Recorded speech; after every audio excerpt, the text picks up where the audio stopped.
प्रमुख स्वामी महाराजनी जय। महंत स्वामी महाराजनी जय। सूरत अक्षरधाम महोत्सवनी, गढ़पुर बीएपीएस मंदिर अमृत महोत्सवनी जय। मेलाणा मंदिर पाटोत्सवनी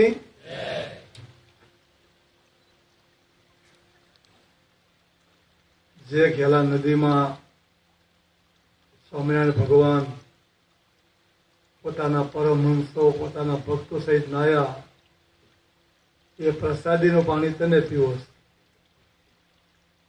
છે। ઘેલા કાંઠાનું ગામ છે, અમારા તળસી બાપા હતા એક આંબાભાઈના મામા, એ કે આમ વરસાદ વરસે ને ઉપર અમારી ચિંતા, પેલું ગામ અમારું આવે એમ સીધું ઉપાડે એમ।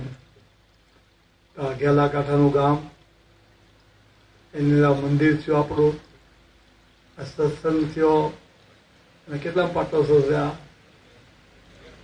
13 વર્ષ થઈ ગયા। લો ખબર પડી સમય ક્યાં જાય છે। એક સાખીમાં કેવું ને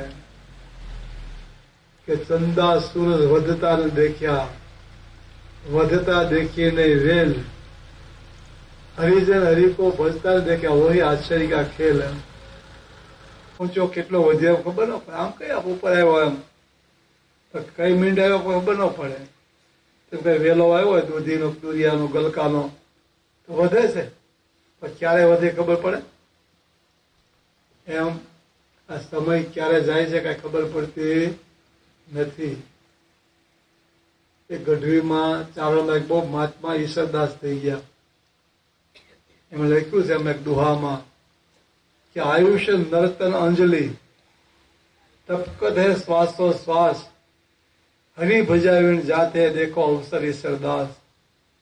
अपने ब्राह्मण के संतो अपने संकल्प करे हाथમાં પાણી આપે, એમાં આયુષ્ય એક નર્તન અંજલિ, આપણું શરીર ક્યારે જતું રહે ખબર પડે, દિવસો જાય, મા બાપ જયારે મારો છોકરો મોટો થયો આવો તો ઓછો થાય, 65 ત્યાં દિવસે દિવસે બધું ઘટતું જાય છે, એમ આપણી જિંદગી પણ દિવસે દિવસે ઘટતી જાય છે।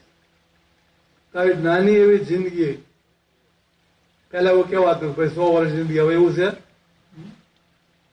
પેલા માણસને એટેક આવતો આપણે ખબર કાઢવા જતા તો પૂછે કેટલા આવ્યો, કેટલા મોસે, પેલો કે હજી 2 બાકી છે, વાંધો નહીં એમ। હવે એવું છે તો પહેલે એટલે કે એમનું ઉપડે, હવે પેલો બીજો એવું નહીં, હવે તો નવા હમણાં છેલ્લા 3-4 વર્ષથી તો 50 વર્ષથી નીચેના એટેક આવે છે, પેલા વડીલો ન હતા, નીચેથી શરૂ થયું, આ બધું હાલું જ જાય છે આમનું। તમે ઘેલા જઈને ખોબો પાણી પીધું, એ ખોબો પાણી પછી પાછું આવવાનું છે, એ જતું રહ્યું આગળ, એમ આપણી જિંદગી આમ ચાલી જાય છે। તો કામનું કેટલું, ભગવાન ભજાય એટલું બસ।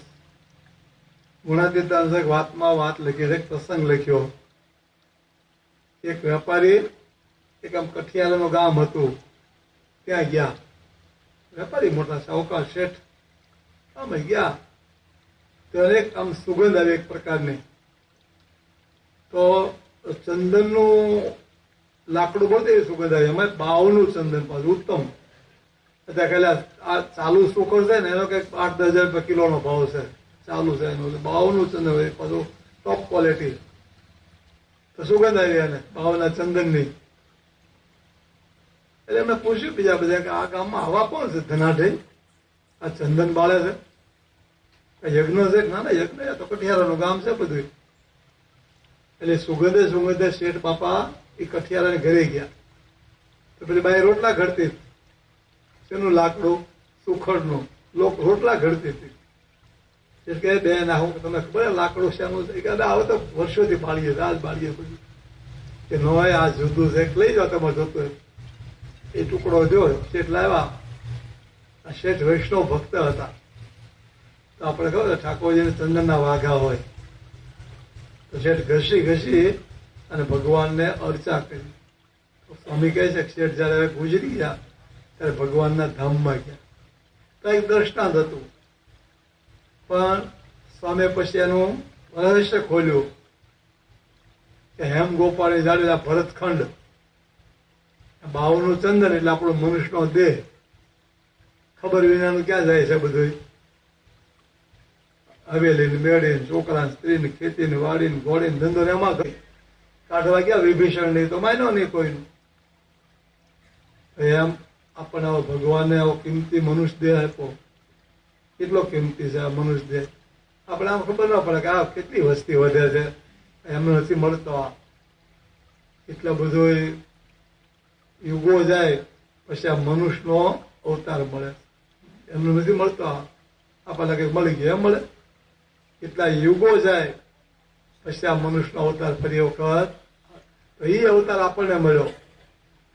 એમાં પાછું વિશેષમાં સત્સંગ મળ્યો કે દુર્લભ અવતાર તો મળે તો ભગવાન ન મળે તો શું કામનું? તો એ પાછો સત્સંગ મળ્યો, આવા સંત મળ્યા, પૂજ્ય મહંત સાહેબ મહારાજ જેવા પુરુષ મળ્યા. પ્રમુખ સાહેબ મહારાજ આપણા ગામમાં આવી ગયા. મહંત સાહેબ મહારાજ જેવા પુરુષ અત્યારે વિચરે છે. તેને આપણને ઓળખાણ થઈ.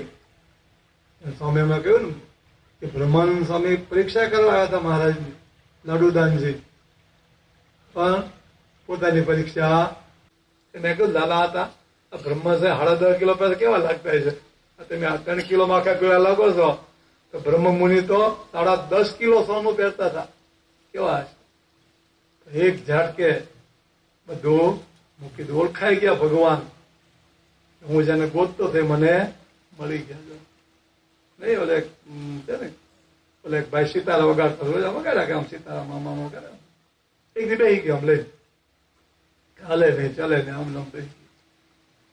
પત્ની તો કેમ રોજ તો તમે આમ ટૂંટું કરો છો, આમ તાર જણાવો છો, આજ બેસી ગયા. બીજાની કોઈની જરૂર નથી. તેમ આપણે પણ આ મનુષ્ય દેહ છે એ લેખે લાગ્યો ક્યારે કહેવાય કે ભગવાનના કામમાં કામ થાય. તેમાં સુરતમાં તાપી નદી દર વર્ષે રેલ આવતી અને એટલું બધું નુકસાન કરતી. ઉકાઈ ડેમ બાંધ્યો તો એનું પાણી વિનાશ કરતું હતું, એ પાણી વિકાસ ચાલુ કરી દીધો હતો. એ બધી ખેતી સમૃદ્ધ બની ગઈ. જે પાણી વિનાશ કરતું હતું એ પાણીએ વિકાસ ચાલુ કર્યો હતો. કેમ? બંધ બાંધ્યો, રોક્યું. એમ આપણું જીવન જાય રોકી સત્સંગ બાજુ વાળીએ તો કેટલું કામ થાય. બહુ વખતે તો કામ થઈ જાય મારા. બસ જાગવું જોઈએ.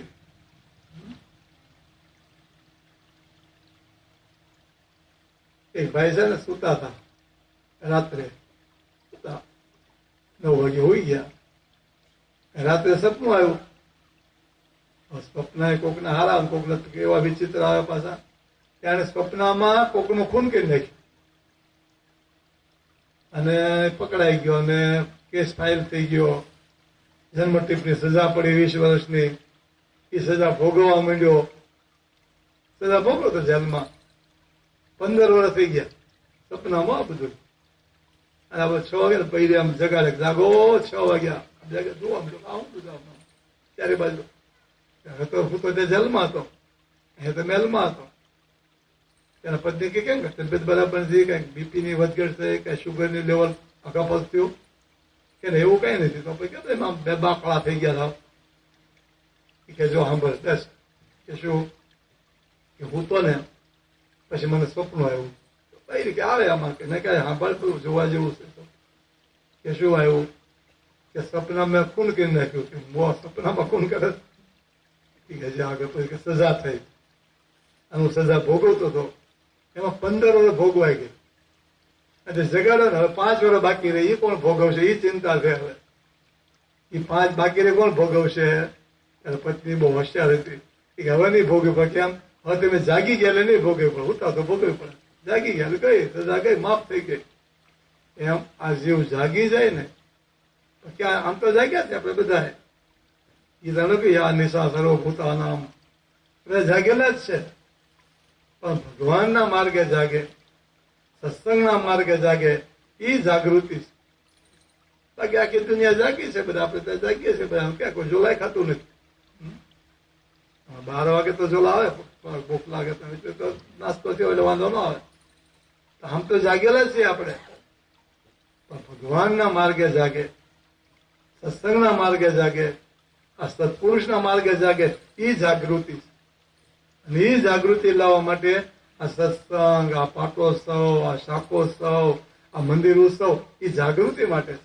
આપણને જગાડે. જો બધા સંતો જગાડ્યા, નરસિંહ મહેતા જગાડ્યા, જાગને જાદવા, ઉઠને માધવા, તુજ વિના ધ્યાનમાં કોણ જાશે, જગાડે. તો સંતો જગાડે છે. આજે પ્રમુખ છે, મારા ગામે ગામ ફરતા, શું કામ ફરતા હતા? શોખ હતો, જગાડતા હતા આપણને. જો લાખો લોકોને ભગવાનના માર્ગે ચડાવ્યા. આજે મહંત સાહેબ મહારાજ એમની 92 વર્ષની ઉંમરે જગાડે. જુઓ શું કામ ફરે છે.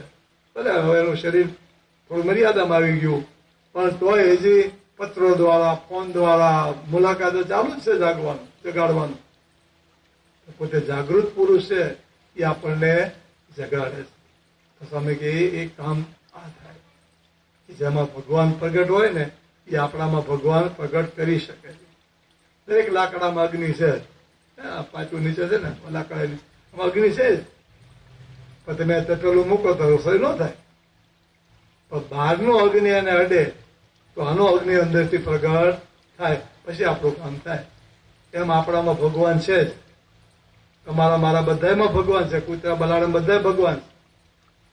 ભગવાન કામ ના કરે. બહારના ભગવાન, મહંસય મારામાં જે ભગવાન પ્રગટ બિરાજે, એ આપણે હાથ મૂકે એટલે આપણા અંતર્યામી જાગૃત થઈ જાય. પછી આપણે સત્સંગના માર્ગે ચાલવાનું, દિવસે દિવસે બળ મળે નવું.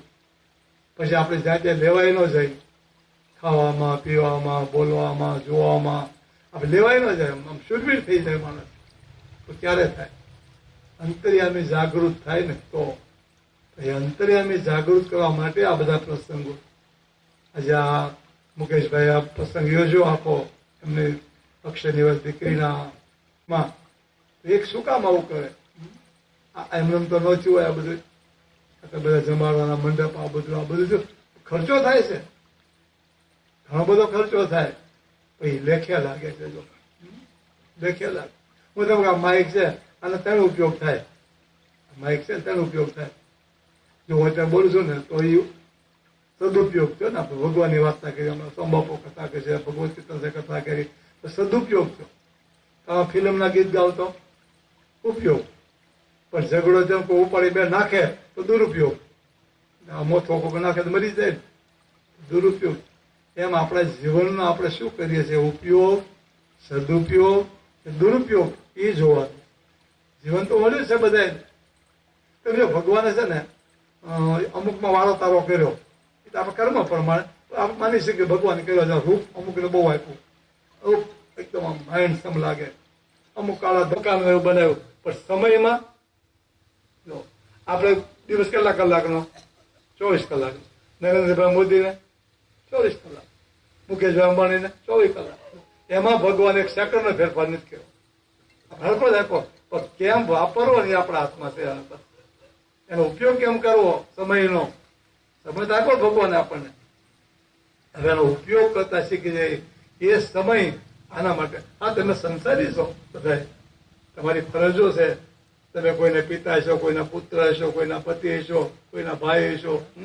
તમારી ફરજ છે એ પૂરી કરવાની. પણ ભેગું ભેગું આ ભૂલાવવું ન જોઈએ. બસ સત્સંગ ભૂલાઈ ગયો તો આ હું વધ્યું. પછી સત્સંગ ભૂલાય નહીં, સત્પુરુષ ભૂલાય નહીં, આ મંદિર ભૂલાય નહીં આપણું. ભલે તમે આમાં સુરત હશો બધા, તો સુરત પણ મોટું કામ થાય છે. ત્યાં કળાત્મા કેટલું મોટું મંદિર બને, અક્ષરધામ. અમેરિકા બન્યું ને એવું અહીં બને સુરતમાં. ત્યાં પણ લાભ મળે આપણને બધાનો. મકાન લખ્યું કોઈ મકાન ઉપર મનુષ્યત્ન ઈશ્વર કૃપા. પણ મનુષ્યત્ન કરવો પડે તો ઈશ્વરની કૃપા થાય, એમને ના થાય. તમે આ મોટા ભાગે બધા ખેતી કરે છે વડીલો, એક મુઠ્ઠી અંદર નાખે તો મણ પાકે, નાખે જ નહીં તો કોંગ્રેસ ઘાસ થાય એવડું કઈ કામમાં ના આવતી. નાખવું પડે કઈક થોડુંક બીજ, તો પછી નવા એમ સત્સંગ આપણે હલવું પડે. તો એના માટે આ સત્સંગ છે, આ પાટોત્સવ, શાકોત્સવ આજે બધું કરીએ છીએ ને. ખાવા ઘરે નું લોકો લાગે ખબર કે બધા નવરા ભેગા ત્યાં, પેલા સાધુ નવરા અને અમારા ગામના નવરા. કામ કોઈ હોય, નરેન્દ્રભાઈ નો હોય કરોડ કામ, બોલો આપણે કરીએ છું. જમપુરી, 84, ગર્ભવાસ, એને પછી મજાનું મંદિર થયું મેલાણામાં, અને એને 13 વર્ષ થઈ ગયા. લ્યો, આ 13મો પાટોત્સવ આવતી વખતે 14મો પાટોત્સવ આવશે. તો સમય કે આ બધું જ થાય છે, થવાનું, પણ આપણે જે કરવાનું છે એ રહી જાય કોણ કરશે પછી? આ મંદિર તો માનો કે આજે આમાં આપણે દડવા મંદિર નવું થયું, જૂનું નવું કર્યું, કેરિયામાં જૂનું તો નવું કર્યું, આમાં પ્રતિષ્ઠાઓ છે 29, 30, 2ની જૂનું તો નવું કર્યું, તમારે એ થશે, આની કરતા મોટું થાય. પણ જે કરવાનું છે રહી જાય તો શું કરવાનું? મંદિર થાય, બધું થાય, કે મંદિર હોના ના થાય, શું કરવાનું? ભજન ભગવાન તો એ ગમે મંદિર હોય તો આપણે એનું ભજન કરીએ. સ્વામિનારાયણ ભગવાન પ્રગટ થયા, અને પાછા પ્રગટ રૂપે આજે આપણને પ્રાપ્ત થયા. પાછા જો ભગવાન તો હોય, આજે આપણે અમે પ્રગટ ભગવાન મહંત દ્વારા આપણને આ સત્સંગનું સુખ આપે છે, દિવ્ય લાભ આપી રહ્યા છે. તે લાભના ભાગીદાર આપણે થઈએ તો આપણું કામ થાય. આજના દિવસે, પાટોત્સવના દિવસે ભાઈ શ્રી યજમાન મુકેશભાઈ, એમને પણ ભગવાન ખૂબ એવું સુખ શાંતિ આપે. આખા ગામને તે બધા ભાઈઓ આવ્યા છે, મહેમાનો આવ્યા છે, એમના જે કોઈ સગાવાલા બધા એમના જીવનમાં આવો સત્સંગ દળ થાય, એક દિવ્ય ભાવ પેદા થાય, અને એ દ્વારા આપણે ભગવાન સુધી પહોંચી શકીએ. એ બળ બુદ્ધિ ને શક્તિ મહારાજ આપણને આપે એ પ્રાર્થના. શ્રી સ્વામિનારાયણ ભગવાનની